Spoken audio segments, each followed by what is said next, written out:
Today we have something exciting to talk about, the new game Immortals of Aveum. We here at Arix Gaming recently had the chance to dive into this epic FPS fantasy adventure, and as massive fans of the fantasy genre, we are definitely intrigued by this one. So when we heard it takes inspiration from IPs like the Lord of the Rings as well as the MCU, we couldn't wait to try it out and see what the game is saying. So in this one, we'll explore the core features of the game, some of the gameplay mechanics, as well as our overall thoughts and impressions of how the game feels to play. Also, we'll be showing off some brand new gameplay throughout the video and at the end, so we have you covered to keep you up to speed and to know what to expect out of Immortals of Aveum. Let's start off by going over the actual gameplay, the setting, and the combat in the game. Within the event that we attended, we got to play through 3 different sections of the game, including the training grounds to get to grips with the way the game plays, a story level in the ruins, as well as a bit of exploration in an area called the Pale Forest, which showed off a bit more of the world as well as various challenges and puzzles that you can experience as you play. If you don't know anything about Immortals of Aveum, well, it's a single-player FPS magic shooter set in the fantasy world of Aveum.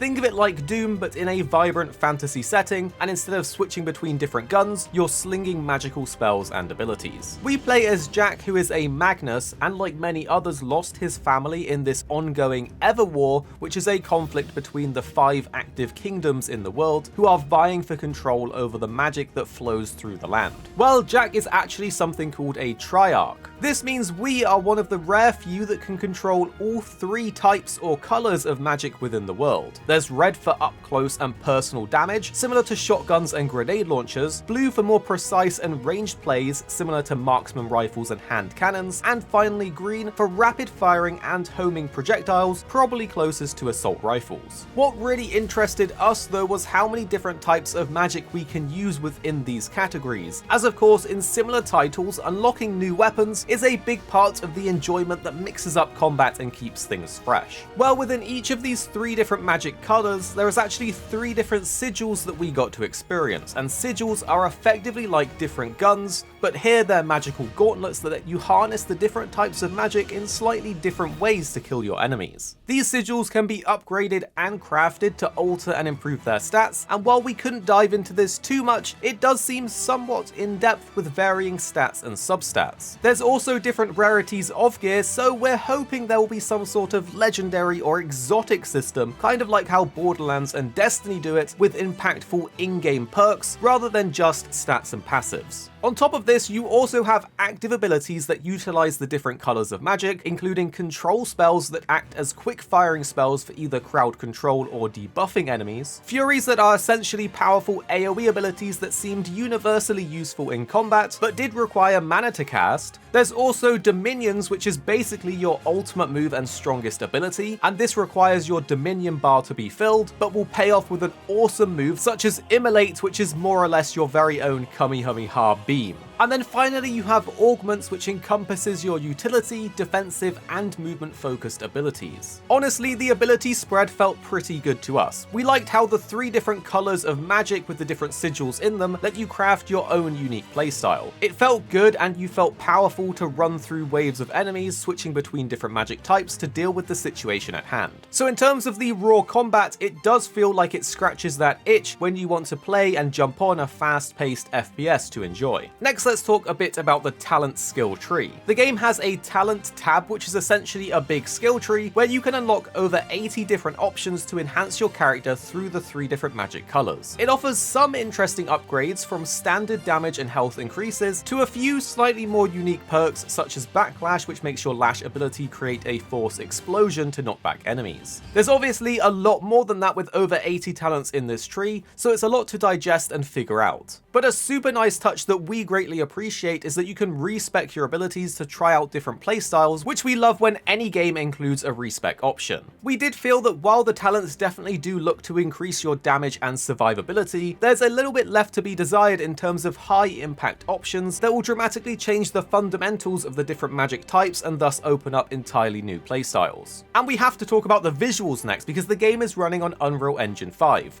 which definitely shows in the visuals and graphical effects of the world, and it's overall a nice enough world to look at. But of course, while playing and slinging spells, this is where it gets interesting because some of the spells are super flashy and spectacular. We can see some people being put off by the flashiness of the spells, as they can be quite bright and cover a lot of your screen, but personally, we really liked them. It felt like a spectacle when firing off a burst of spells that did make it feel impactful. So maybe it's a love it or hate it kind of thing. The cutscenes were definitely a pleasant thing to experience, with the characters each looking unique and some pretty cool moments happening. Of course, we haven't played through the whole story, so it's still too early to tell how that all pans out. But now let's talk about the map structure a little bit, because we were pleasantly surprised by the amount of puzzles and things dotted around the maps. There were many side objectives you could go and explore while roaming through the areas, which gave us a sort of Metroidvania or Zelda feel to it as a result. There were also several areas that you would encounter that would be inaccessible due to not having the current ability in order to explore it. So we do think it will be interesting to see how rewarding backtracking to these areas will be, and it will certainly add a bit more time into your overall playthrough of the game.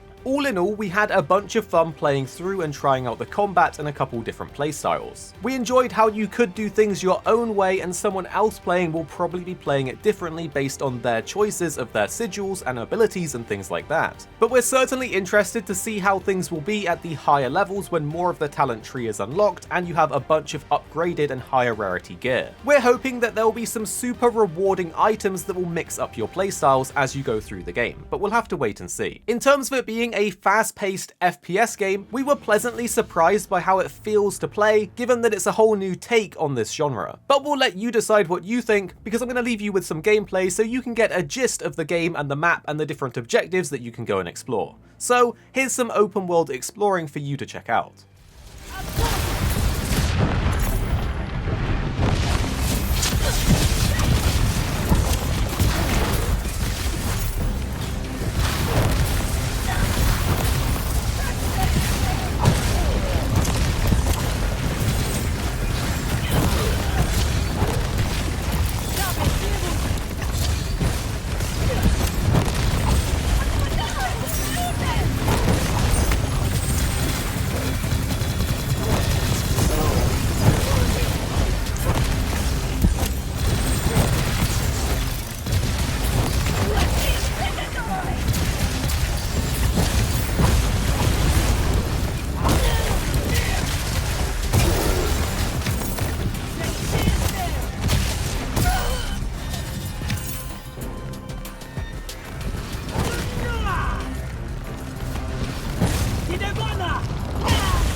Want to say it, but I know what you're thinking.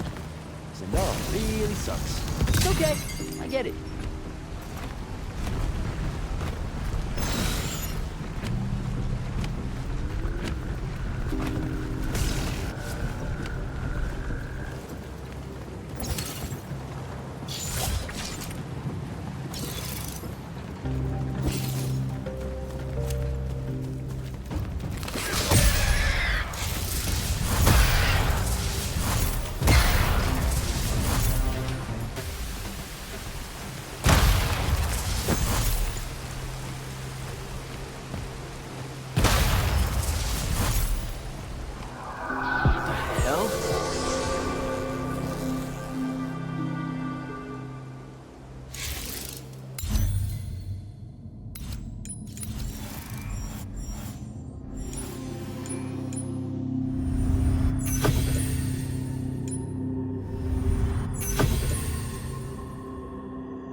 Thank you for watching, and the 2 videos on screen now we think you'll really enjoy if you did enjoy this video. You don't have to watch them if you don't want to, but if you did like this video, you're probably going to like these ones too. And then tell us what you think after watching in the comments down below.